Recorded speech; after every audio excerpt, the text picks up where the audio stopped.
How much noise can we make before we talk? What am I doing here? Same thing I do here every month. By the way, I got your new parking spot. I told you that there. It's spot 0. Yeah, I know. For the reason. Except I don't have a handicap sticker for it. And unfortunately, our spots would start with number 1. Yeah, I know. You know what I'm saying? Yeah, I know exactly what you're saying.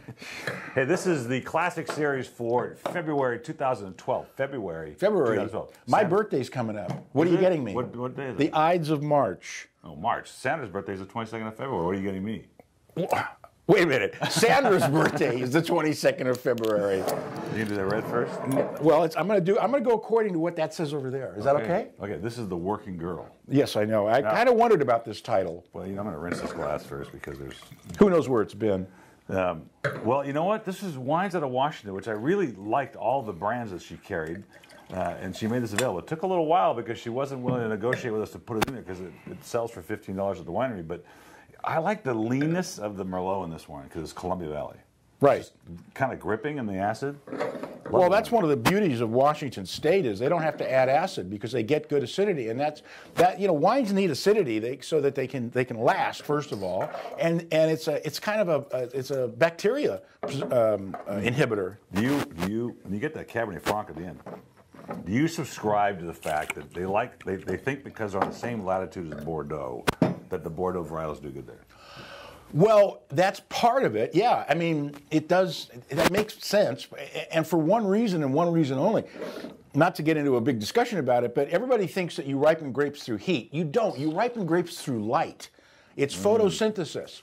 Okay, and when you're in the higher latitudes, their days are longer in the summertime. Okay, so they have more light on their vineyard. The beauty about that is that you don't have the associated heat that goes with the light here in California.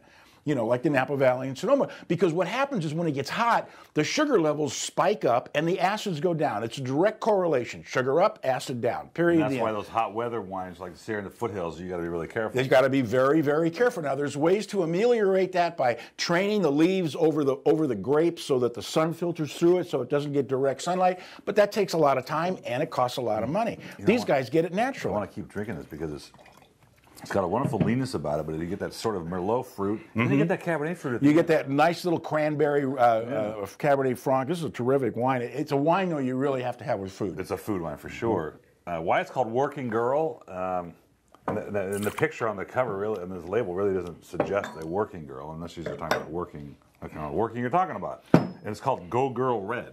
Yeah, I know. Well, there's 3 women, girls, whatever, and they.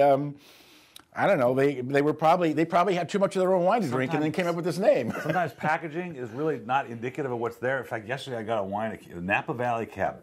Excellent wine came in yesterday. And I said, where'd you get this label? And he goes, I designed it. I'm like, ooh. And it's a Route 1 California Interstate green. It's green and white with a 1 on it. And I'm like, what does that have to do with Napa Valley? The Pacific Coast Highway has nothing to do with it. It's Highway 29 that everybody thinks about in Napa Valley, but you know. Anyway, I like this wine. I think this wine's delicious. $15.99 would be a great price. $7.99 to reorder, amazing. I'm giving it a 92. I give it a 93, and it's 88% Merlot and 12% Cabernet Franc. I'd like to see how this wine ages, because I'll bet you it's a fairly young wine. It's an 08. This is one of those wines that you could probably hang on to like for 4, 5, 6 years, and it's going to keep getting better. Love it. Really fun wine. That's your side. It's my side, yes. I want to point out that 3 out of the 4 wines come with screw caps, but one of them is a little dastardly. A little different, yeah. And I will get into that. God, this is something else. I don't understand. I was really excited to see this because I love Covey Run.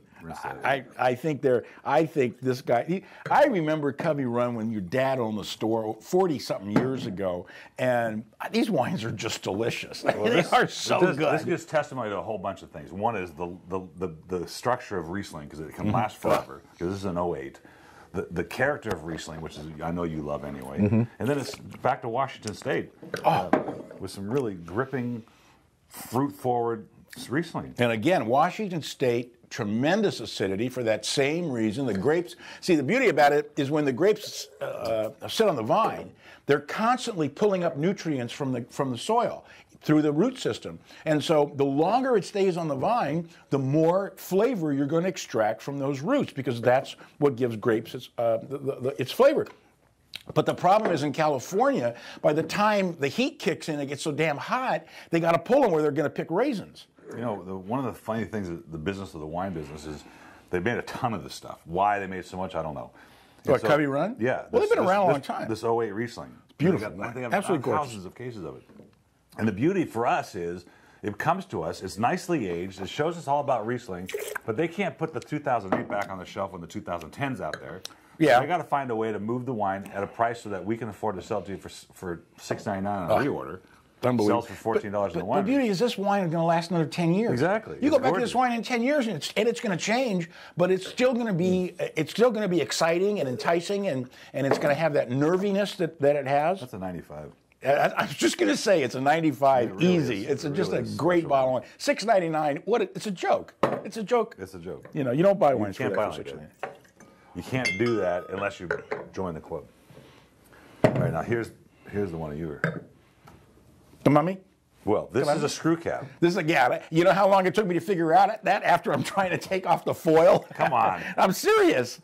Well, that's funny. Oh, but you're not going to charge me for a broken corkscrew, are you? It's your corkscrew, and I'll charge you for it if I want to. But this was a really tough deal to put together, but the wine's incredible. It's Napa Valley. I know, I saw that. Juice. For $7.99 on a reorder. Are you kidding me? The character of it's so great, but these people are, I'm not going to say anything, because we might do business with them again. He just said it. But listen, read between the lines. There's oak in here. I mean, the wine's been, it's a pedigreed wine from pedigreed area, and it's got all kinds of oak and aging in it. I mean, it's gorgeous. Wow. That's, I forgot about this wine. You know what? I really like the label. Rosso di Napa. What's kind of interesting is I don't think there's no Italian grapes in here. No. It's like Zinfandel and Petit Syrah and stuff like that. I don't remember exactly, but it was so funny because the wine actually does have an Italian kind of flavor to it, if you will, New World-ish, but... It's got New World character, but you're right. I get sort of that spiciness in there. But it might be from the Zin. I can't remember what the blend is, but I was flipped over the wine, and then... Delicious wine. The Absolutely delicious negotiations wine. just were kind of weird, so fortunately we got it. It's just really fun, and $7.99 on the reorder price. Give me a break. This is one of the best lineups we've had in a long time, I think, across the board on everything. The wines are just spectacular. I'm going to do that 94. I'm going to do a 95 on this. I really think, because what would you compare it to? I've been there. What are you going I'm going to make fun of him in the next video. Watch the next one. I'm going to figure out something. Jesus Christ. Yes, another Sauvignon Blanc from Down Under, which in our case is Mendoza Argentina. Sauvignon Blanc.